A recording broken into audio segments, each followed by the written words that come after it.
in the quarters, right? We played 8 quarters basically. Kapatid gets a 3 ball to start things off. And the si Kapatid fresh off a conference high, 39 points. Conference highlight easier for them. Kelly Williams, binigay kay Glenn Cobuntin in the corner. And 3-point shooting para sa TNT Tropang 5G. Start to work here no game number 2, 38.9% from beyond the arc. Tingnan mo itong Rainer Shine, diba lagi natin sinasabi, ang ganda kasi ginagamit ni Coach Sheng, ang dami niyang ikot ng mga player. But you gotta give it to TNT. Itong TNT, ang dami ng pinagdaan ng injury nito. Pero next man up naman, ang kanilang sinasabi. And Brian Heruela, stingray ng batak at Jason Casas. Keith Datu gets a big triple in the corner. At lahat yung mga yun, you know, big impact para sa... Docomo working on Aurin. Wow. Oh, drive through 3 blue shirts. Wow. Si Adrian Noco, Alam mo, partner. hindi siya ganun kataas tumalon. To be honest. Defensively, itong Rainer Shine switching everything. Amon Bosotros pulls up for 3, and that's a quick one. Alam mo, pag pinapanood mo si Bosotros, kahit matagal siyang nawala dito sa 5x5, sa 3x3,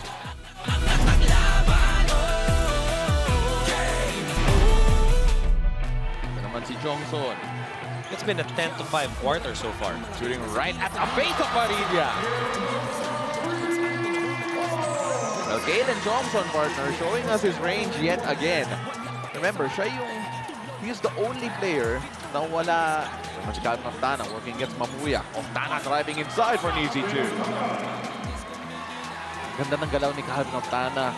3-level score, can score in the paint, from the perimeter, from beyond the arc. And Kalen Johnson was feeling it. Tawag din heat check, partner. Ilan yun? Kim Aurin. Kim Aurin against Gian Mamuya.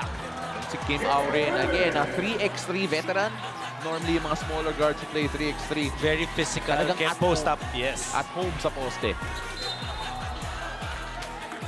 Andre Caraco playing it forward here. Rainer Shine trying to get going on the fast break. Oh, Gabe Norwood.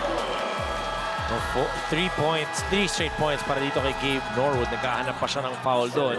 But talking about free throws, 2 differential. Oh, Lamang Santi ang Santillan. Sorry, partner. Santi Santillan gets the basket and 1 with 0.8 left here on the clock.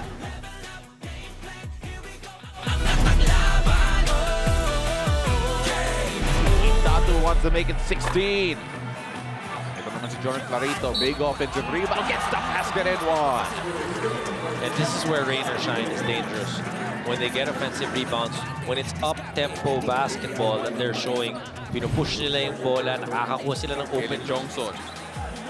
And kay Keith Datu. Datu. Shown the double, doesn't matter. Again, if we talk about guys who are stepping up para sa Rainer Shine, Keith Datu definitely one of them. 8 points in this game so far. Santillan as well. Ano yung mga big ni Galinato talagang nag-wipe out. Oh, Galinato! Comes up with a big slam. That's the energy boost TNT needs. Kanino nang galing yung pasang yun? Atake ng Jordan. Kelly Williams to the pick, switching defenses here. Now it's Santillan against Oftana. Oftana looking for a long 2. Second, could have been back-to-back threes. Okay, muntik na eh. Diba? Siguro kung 1 inch shorter lang yung foot size niya. 8 seconds left here on the shot clock. Mike Malonzo against Calvin Oftana. Gets that to fall. And a whistle against Mike Nieto.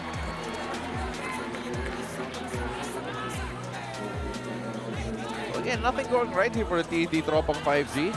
Kailangan sila ng malaking radin. They're looking for the final shot of this.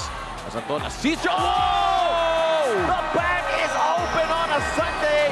Anton Asisio with a booming 4 to end the third.